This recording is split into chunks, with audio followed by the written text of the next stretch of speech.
Hola, muy buenas, bienvenidos aquí un día más a La Pájara. Borja, semana importante, comentando lo que nos ha deparado ese monumento. La Milán-San Remo, Borja, otro año más que, bueno, demuestra que es de las mejores carreras que tenemos durante el año y donde por fin el extraterrestre se ha podido llevar la victoria. Nah, el extraterrestre de Tadej Pogačar, yo creo que todo el ciclismo se alegró de que ganase, la verdad. Ese sprint, con Pidcock iba Pidcock, su novia y su familia. Sí. El ciclismo iba con Pogačar y lo ha conseguido. O sea, el monumento más difícil de ganar para él, seguro, lo ha conseguido y pues ahora a la espera de la Paris-Roubaix, pero muy cerca del ansiado quinteto de monumentos, ¿no? Bueno, lo veremos ahora, pero yo creo que ya lo comentó Pidcock, ¿no? Después, que no va a correr seguramente el año que viene Pogačar. Yo creo que Pogačar no va a volver a la Milán-San Remo. Es una carrera que a él no le va bien, le condiciona todo el calendario porque tiene que empezar súper pronto la temporada, no puede ir a París-Niza, no puede ir a Tirreno, o sea, tiene que hacer un calendario extraño. Sí. Para llegar a San Remo, la vuelta, por ejemplo, casi nunca la hace, yo creo que también porque empieza muy pronto ahora. De esta manera, a ver, es la carrera que más te iba a costar, le pones una X y a otra cosa. Es como Roubaix. Tampoco, yo creo que gana Roubaix una vez y me extrañaría que volviese. Sí. Pero bueno, sin más dilación, primero, Borja, vamos con esas últimas noticias. Y comenzamos, Borja, que acaba de llegar, ¿no? Lo estábamos haciendo aquí el vídeo. Breaking news, titular, Borja, Nairo Quintana, Nairo Man, que se retira, Borja, esta temporada. Borja, diría que el colombiano más laureado, ¿no?, de estos últimos años. Sí, el mejor colombiano, a pesar de... Yo creo que Bernal gana Giro y Tour, pero el Tour aquel que suspendieron las etapas grandes, el Giro también bastante suspendido, o sea, yo creo que Nairo es el gran corredor colombiano de este siglo. Sí. Además, por trayectoria durante muchos años, ganador de la Vuelta, ganador del Giro. Vemos aquí su palmarés, Borja, ese Giro de Italia 2014, Vuelta a España 2016, tiene esos 2 segundos puestos en el Tour de Francia 2015 y 2013, y bueno, también etapas en el Tour de Francia, etapas en el Giro de Italia, etapas en la Vuelta. Bueno, Borja, 2 veces la Vuelta a Burgos Duarte. Importante. No olvidemos. Sí, por supuesto. 2 veces la Vuelta a Burgos. Ganador, ya veis, Cataluña, País Vasco, Romandía, Tirreno Adriático 2 veces. O sea, un palmarés brutal. A lo largo, sobre todo entre los años 12, 13 y 18, 19, fue su prime. En el 15, la estrategia del equipo de meter a los dos en el podio, a él y a Valverde, quizás le privó de intentar ganar de verdad el Tour. Sí. Pero para mí, eso es el gran ciclista colombiano de esta época. Por mucho que Bernal ganara el Tour, el palmarés de Nairo es bastante mejor. Eso es, así que, bueno, Borja, luego se fue al Arkea, tuvo el problema ese del tramadol, volvió luego a Movistar, esa vuelta, ¿no? Poco ya deslumbró. Algún atisbo dio en alguna etapa, ¿no? Pero sí, hombre, la del Giro que le gana a Pogačar, Giro que le gana por detrás Pogačar, quizás ha sido en esta última etapa de Movistar su mejor momento como ciclista. Pero bueno, como dices, a ver, ya vino, yo creo que en calidad de finalizar su carrera y bueno, pues la va a acabar este año, ¿no? Eso es, así que nada, Borja, echaremos de menos ahí a Nairo Man en la carretera. Y sin más dilación, Borja, pasamos a ese resumen semanal. Pasamos a esa Milán-San Remo, la gran carrera del fin de semana, ese monumento donde un hombre, Tadej Pogačar, quería conseguir esa victoria. Lo dijo, Borja, prefiero una Milán-San Remo antes que 6 Tours. Lo ha conseguido, también conseguirá los 6 Tours seguramente. Pero, oye, la primera parte la tiene, Borja. Victoria, además, digamos, sufrida de esta Milán-San Remo, ¿no? Totalmente, Duarte. Una Milán-San Remo que, bueno, en sus primeros, como siempre, 240 kilómetros, tranquilidad, estirando Silvandile del pelotón, una fuga de 9 corredores, creo. No llovió en ningún momento, bajaron Turquino. Había gente que especulaba que en los capos podía UAE meter mucho ritmo, tal. Bueno, se pusieron a tirar, pero tampoco no hubo ataques en ninguno de los 3 capos. Y ya cuando estábamos todos esperando la chipresa, ¿no? Se produce una caída a inicio de pelotón, a principio del pelotón. Además, el primero que se cae es Pogačar. O sea, no es que le afecte la caída, sino que es él realmente es el que provoca. El primero que se cae y barre al resto, y se caen pues Jorgenson, Van Aert, se cae Pogačar, se cae Van der Poel, O sea, claro, fue a cabeza de pelotón, se caen todos los buenos. Sí, sí. Por delante, que algo que me gustó, aunque parezca antideportivo o tal, la carrera iba lanzada y siguió lanzada, no pasó como el año de la Estrada que Pidcock le esperó, por ejemplo, a Pogačar, oye, la carrera va lanzada, pues el resto sigue. Por detrás, Trascoche, es inevitable, o sea, tanto lo vimos tanto, bueno, Van Aert con 2 o 3 del equipo, que lo que pasa es que Van Aert tuvo que cambiar de bici, con lo cual se quedó más atrás. Pogačar y Van der Poel se recuperaron antes, algo de Trascoche, que hay algo de polémica con eso, bueno, después de una caída. Una cosa es que hagas trascoche porque te cortan unos abanicos, otra cosa es después de una caída, que normalmente los jueces son más laxos con eso. Y justo pasa lo que veníamos diciendo que no debería de pasar, ¿no? Que Pogačar entra en Chipresa, fatal, al final del pelotón, nada bien colocado. McNulty le sube el pelotón entero en 1 kilómetro y en cuanto llega a cabeza, hace un relevito de 500 metros y se pone del toro a fuego. Y ahí ya, como el año pasado lo hizo Narváez, lo hizo Belens, pues después de eso, ataque brutal de Pogačar, que solo pueden responder Mathieu y Pidcock. El resto, además, se quedan. Es verdad que lo comentaba luego en la retransmisión, que con respecto al año pasado, yo creo que gracias al viento a favor, que este año soplaba algo en contra, el año pasado abrieron mucha distancia. Este año a veces decías, ojo, que no llegan. Lo tuvieron más difícil. Bueno, también, oye, sí. Al final Pogačar venía desde atrás del pelotón, digamos. Sí, y reventado de una caída. O sea sí. Aún así, baten récord en Chipresa, baten récord. Luego, subiendo el pollo, Mathieu, que había dado buenas sensaciones en Chipresa, se queda. Sí, se queda. No consigue, ¿no? Seguir esa estela de Pogačar. Y un Pidcock, Borja, que estaba ahí aguantando como. Vamos, como un titán. Sí, por detrás ataca Van Aert también, hay movimientos, atrapan a Van der Poel y luego en la bajada, que yo pensé que Pidcock se la iba a jugar, Pogačar se pone delante y le evita que el otro pueda jugársela y finalmente llegan a la recta de meta en la Vía Roma, Pogačar está listo, arranca primero y le deja a Pidcock que tenga que irse al viento y remonta algo Pidcock, pero no es, o sea, no es suficiente. Bueno, aún así se vio cerca, que ganaba.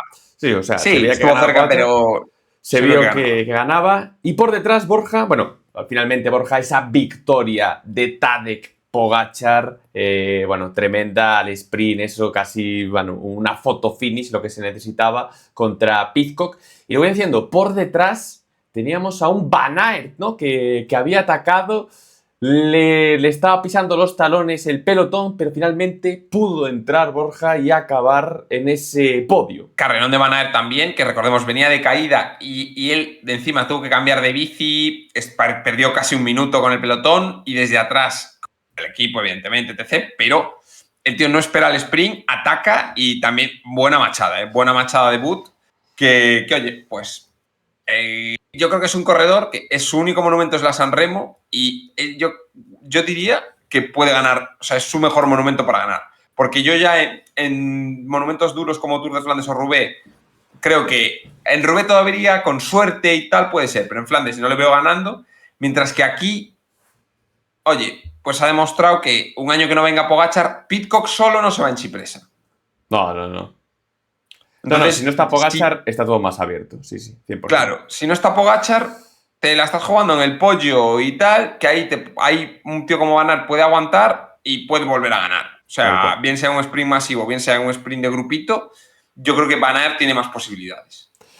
Así que, no, para mí, excelentísimo Van Aert, que salió una estadística ahí que era la primera vez que Van Aert ganaba a Van der Poel en un monumento desde París-Roubaix 2022, Borja. Eso es, o sea, es que le ganó, o sea, en esa época era cuando decíamos quién será mejor, Van der Poel o Van Aert. Al final ha quedado claro que Van der Poel va a tener una carrera, vamos, mucho mejor que la de Van Aert y es mejor corredor, pero bueno, Wout, oye, demostrando que todavía tiene clase y tiene ganas. También muy bien Pedersen, que queda cuarto después de volver de la caída que tuvo, o sea que prácticamente no había competido y en su primera competición, 300 kilómetros, queda cuarto, ganando el sprint de un grupo muy grande, de un grupo de 40 corredores. Así que ¿Te ha muy decepcionado bien, o sea, Van der Poel? Bueno, es que explotar alguna vez que Pogačar te lleva al extremo y habiéndose caído... Sí. Es que igual Pogačar pues no se ha hecho tanto daño y Van der Poel pues decía un poco que le dolía la mano. A ver, son mínimas cosas. Sí, y también te digo que hay un poco de polémica. Sí, si te llevan al extremo al final es lo que pasa. Y hay un poco de polémica porque es verdad que, claro, delante de los líderes de Pogačar y de Pidcock iban 17 motos. Sí, sí. Y claro, Van der Poel se queda cortado y no tiene moto delante. Entonces también creo que se queda, no se queda por las motos, pero que igual si va a estar a 5 segundos, eso suma otros 5 y ya te ves atrapado. Te quedas en una situación de Sí, que sí, tienes sí. al pelotón detrás, o sea, ya es muy diferente. Y aún así saca raza y queda octavo. Quiero decir que él incluso sprinta en el sprint de grupo, que no Que no llega se al deja. 35. Sí, sí, sí. O sea que, Tremendo. bueno, oye, entra dentro de lo posible que un chalao como Pogačar pues te reviente. Así que aviso, yo creo que para él, para Rubé, eso sí. Yo creo que en Flandes lo tiene perdido contra Pogačar, visto lo de hoy. Salvo Sí. estrategia. Flandes, ya sabemos, puede haber pinchazos, puede haber Sí, caídas, que puede pasar cualquier pero cosa, pero si en normal está por debería detrás, ganar. está Debería claramente ganar por Pogačar. detrás. Sí. Pero bueno, para Rubé, pues es el gran duelo, ¿no? Eso es. Pues bueno, finalmente lo vemos aquí, Borja. Pogačar que gana esta Milán-San Remo, esa primera clasicísima para el esloveno, segundo Thomas Pidcock y tercero Wout van Aert cerrando ese podio. Bien, el resto de la clasificación, Borja, pues bueno, en cuanto a españoles tenemos ahí un Alex Aramburu que entró 12º, pero bueno, muy poca presencia, ¿no? Sí, no, vamos, pues sprintó en el grupo, quedó 12º y poca. La mayor presencia de españoles Duarte, David Lozano del Team Novo Nordisk, que estuvo en fuga. O sea, fue el español que más vimos. O sea que, bueno, pues Tal cual. tampoco es una clásica que los españoles ahora mismo con la gente que tenemos podamos aspirar a algo más que efectivamente, pues 10º puesto de Aramburu, 6º, 8º, yo qué sé. ¿Viste un titular de hace tiempo de Valverde que me salió de marca diciendo a mí la Milan San Remo no me interesa, yo prefiero ganar 5 vueltas a Murcia o algo así era. Bravo, Bala, bravo. Era algo así. Yo dije, bueno, pues muy bien, hombre. Que a Valverde siempre le dio igual, porque Valverde podía haber ganado un montón Sí, de... de monumentos Flandes, más, por ¿no? ejemplo. Sí. Flandes puede haberlo ganado, porque yo creo que Rubé más jodido, pero Flandes, que es de colinas, joder, Sí, puede haber ganado, sí, pero le daba igual, tío. O sea, claramente. sí, era- Pero no quería ir, ¿sabes? Lo del Mundial le gustaba y el resto, sí, sí, sí. al Tour 200 años para hacer la mierda que hacía, a la Vuelta 3000 años para ganar sus 3 etapas en la Vuelta y quedar quinto. Tal cual, te podía tener mejor Al Giro, no, palmarés. al Giro fue al final, cuando quedó podio, yo creo que por ir. Sí, sí. Pues bueno, esto es lo que nos ha deparado esta Milán-San Remo. Borja, vamos a comentar por encima el resto de carreras que vivimos durante la semana pasada. Tuvimos, Borja, también en Italia esa Milán-Turín, donde Thomas Pidcock, pues bueno, ya estaba dejando esas sensaciones para la Milán-San Remo, consiguió imponerse después de una serie de grandes ataques, ¿no? En ese tramo final en el que también estuvo inmiscuido Borja Primo Roglic. Sí, muy buen ataque al final de Pidcock, que aprovechó el final, ¿no? para atacar. También bien Movistar, jugó Sí. bastantes buenas bazas para Ken Ek de Brooks, Sí. que hombre, no ganó, pero oye, buenas sensaciones del belga, la verdad, que además el equipo bien trabajando para él, o sea que ahí lo hicieron bien. Y bueno, Pidcock demostrando, ¿no? que estaba bien para San Remo. Y pasamos a la siguiente, Borja, en Bélgica, que tuvimos esa Nokere Course, donde Jasper Philipsen consiguió imponerse al sprint, ¿no? Frente ahí a un Jordi Meus, un Juan Sebastián Molano. Y bueno, Borja, Jasper Philipsen, que consiguió hacerse con esa victoria. Sí, primera victoria del año para Philipsen, que se impone a Meus en este final en Cuesta en Nokere. Hay que decir que la carrera esta y la siguiente, el Grand Prix de Denain, pues ganó. El protagonista fue Alex Segaer, que en la primera le cogieron a 200 de meta y en la segunda, también con una distancia mínima, consiguió llegar. O sea, fue un poco la diferencia, porque las dos carreras fueron parecidas.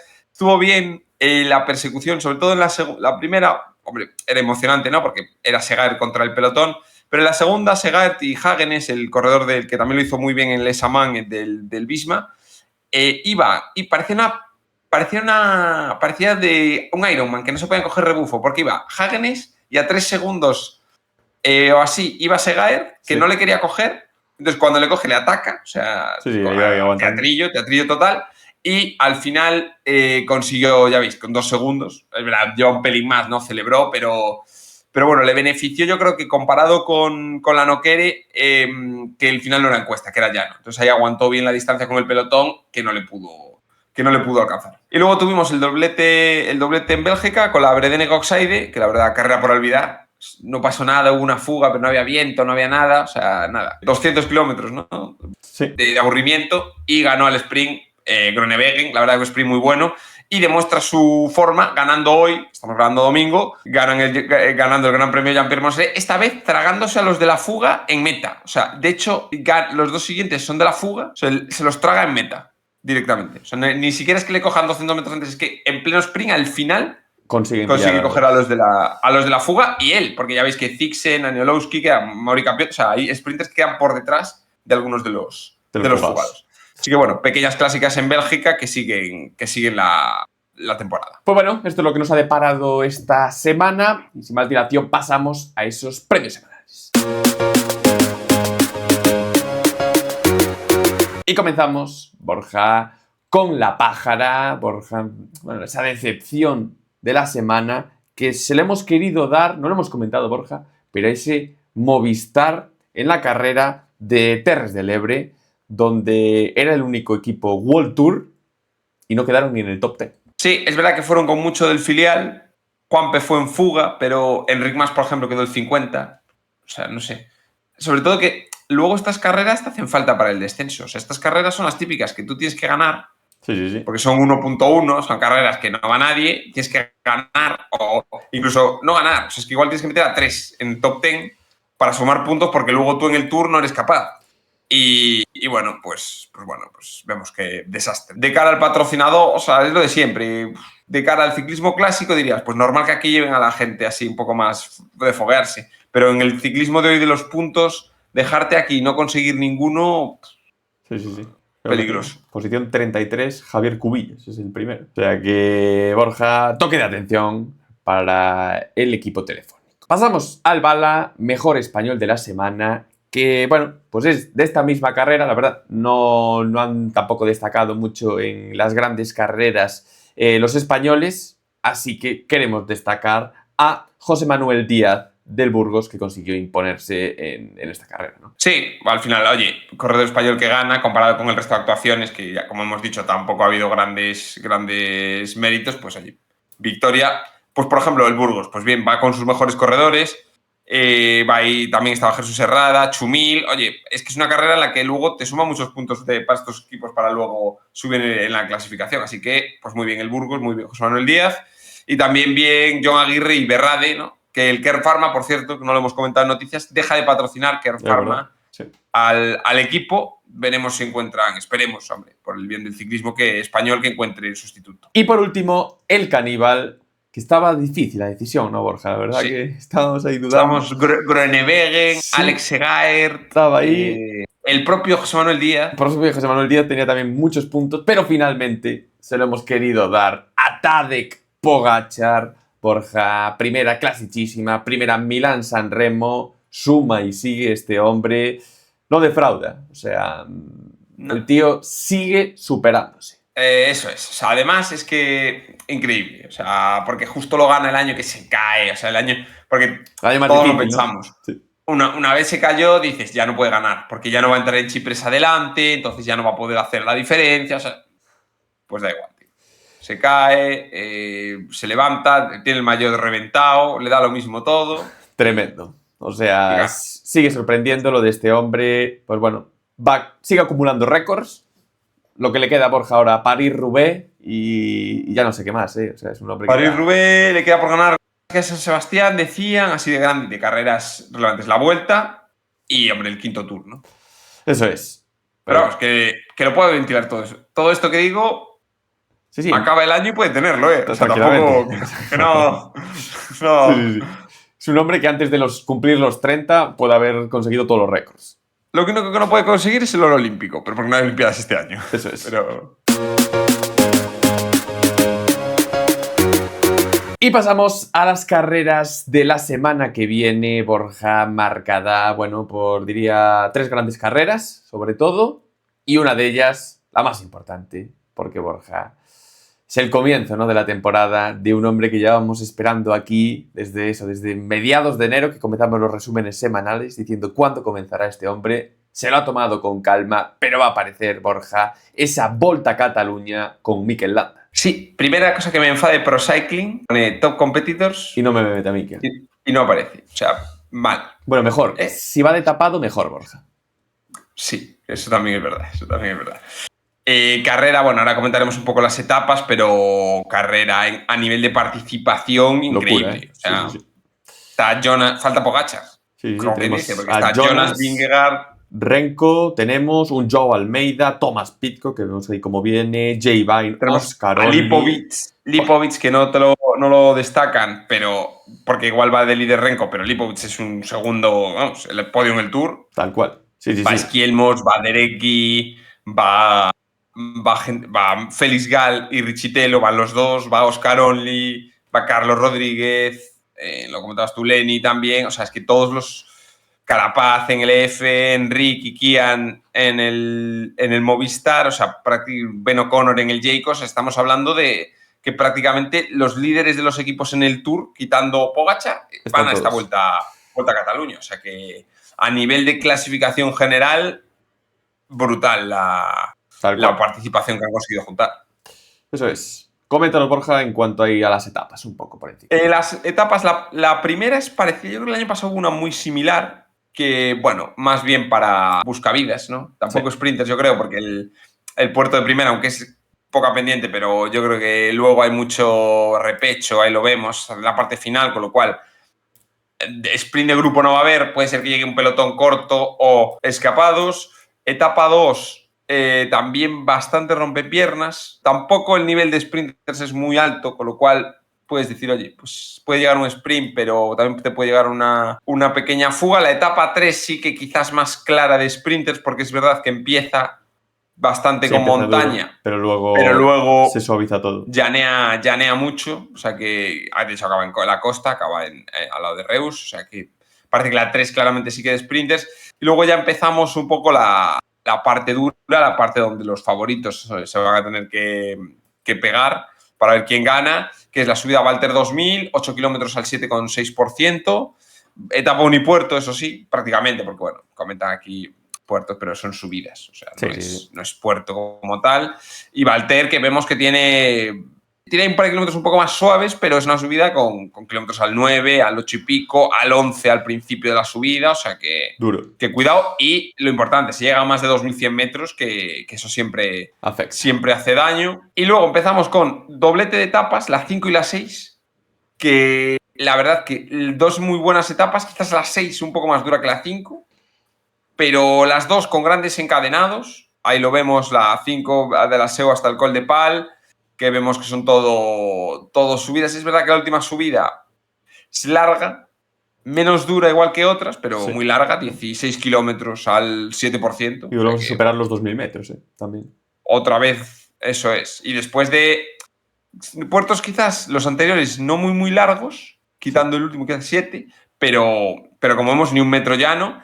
Y después de la etapa 5, la etapa 6 vuelve a ser dura, con un último puerto más corto y de 1.000 metros solo de altitud. Aquí no tenemos el tema de los 2.000 metros, pero antes tenemos el Col de Pradell, que son 14 kilómetros al 7%, con los últimos 6 al 11. Luego tienes la Collada de San Isidre, o sea, ni un metro llano, con lo cual otra etapa brutal para ser Sí. Duro. De este inicio de temporada. O sea que tenemos mucho terreno muy duro, no hay cronos, como vemos.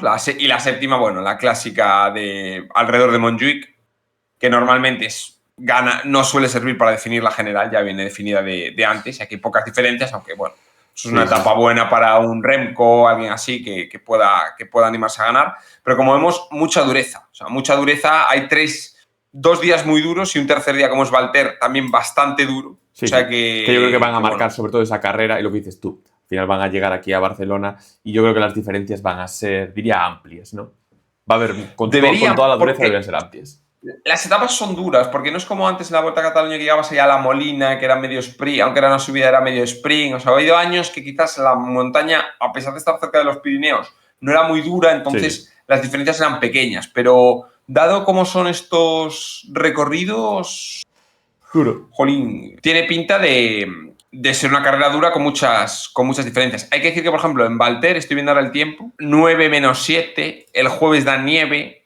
O sea, Cancelaciones, al Borja. mediodía. Vamos Pues, a tener cancelaciones. esperemos que no.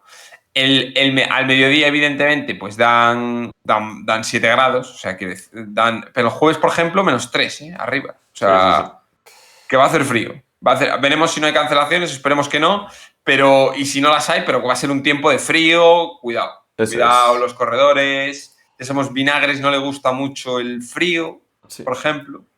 Pero o sea, bueno, que yo, ahí... aún así, para mi claro favorito, Jonas Vingegaard. Sí, después de lo que hizo en París-Niza, por supuesto. O sea, claro, favorito París-Niza. Yo, más que Remco, yo diría Almeida segundo. Sí. Al no haber crono. Sí, al no haber crono, eso le puede perjudicar a Evenepoel. Y del resto de hombres, pues, no sé decirte, Pidcock. Lenny lo hizo bien en París-Niza, por ejemplo. Oscar Only. Sí, Oscar Only yo creo que también viene como... Yo, Pidcock, igual después de San Remo viene un poco más... Sí. Igual una etapa, te busca de las primeras etapas, intenta ganar alguna, pero igual no viene tan concentrado, ¿no? Para la general. Y yo siempre he creído que a Pidcock en varios días de esfuerzos seguidos siempre hay uno que se le atraganta como para ganar. A ver, que en top 10 por supuesto, pero para ganar yo creo que Vingegaard primer escalón y luego Almeida, Evenepoel, Only, quizás pueden ser los terceros. Tal cual. Pero bueno, gran participación, o sea, a seguirla porque la verdad que es un pequeño tour, parece. Después, Borja, pasamos a esa E3, Borja, esta clásica. Sí, la clásica que más se parece a Flandes porque suben Paterberg y Viejo Quaremont, que es un poco el encadenado, con lo cual digamos que es la que más se parece, si quieres decirlo así, a luego al Tour de Flandes, que es en dos fines de semana. Y bueno, aquí máximo favorito, el de siempre, Don Matthew. Mathieu van der Poel, Borja, bueno, tiene ahí hombres también como Mats Pedersen, Romain Gregoire, Vinian Girmay, Tibor del Grosso, Jonas Abramsen, Matteo Trentin, Tim Bellen, Sam Watson y Fred Kruijt. Ponen aquí de top competidores, pero ¿qué dices tú? Van der Poel, máximo favorito. Y bueno, preparándose, ¿no? Para la siguiente. Sí, es que sobre todo si la Star List esta, que evidentemente como siempre es provisional, o sea, ya veremos en qué se cierra, pero Mats Pedersen puede estar cerca, pero en un Viejo Quaremont tiene un poco más. Bellens, Trentin son buenos corredores, pero no son Mathieu. O sea que bueno, debería de ganar si esta es la lista y no hay nadie que se anime antes, que no creo, porque Pogačar habiendo ganado San Remo no va a ir. El único duda, Van Aert, que al final decida o no ir, pero vamos, aún así, y aunque estuviera Van Aert, máximo favorito Mathieu. O sea, no hay duda, ¿no? Y por el otro lado, Borja, tenemos esa innombrable Gante Wevelgem. Oye, me ha salido bien a la primera. Bueno, ahora ha cambiado el nombre, Duarte, ha cambiado el nombre. Ahora que te habías aprendido el nombre, ¿no? Ahora es In Flanders Fields from Middelkerke to Wevelgem o algo así. Me lo complican más. Gante Wevelgem. Es como la Dauphiné, no se va a llamar Tour no sé qué, Dauphiné. Pues esto es lo mismo. Gante Wevelgem, aquí al revés. Aquí al ser más llana, son 260 kilómetros, muy larga, pero bueno, aquí digamos que sí que hay un poco más de abanico. Aquí sí que un Paul Mañé te puede ganar, un Pedersen. Vamos a ver, como digo, esta es el domingo que viene, o sea que toda la semana veremos quiénes van al final. Pero sí que son más favoritos sprinters, ¿no? Sí, mete también ahí un Jonathan Milan, Jasper Philipsen, Jordi Meus. Sí, esta gente tiene más potencia. Es más fácil que ganen que Mathieu, ¿no? Mathieu puede ganar, pero le cuesta más que en el 3. Eso es. Pues bueno, estas son las carreras que vamos a tener durante esta semana. Como vemos, Borja, bueno, aquí ya ha comenzado, ya ha explotado todo.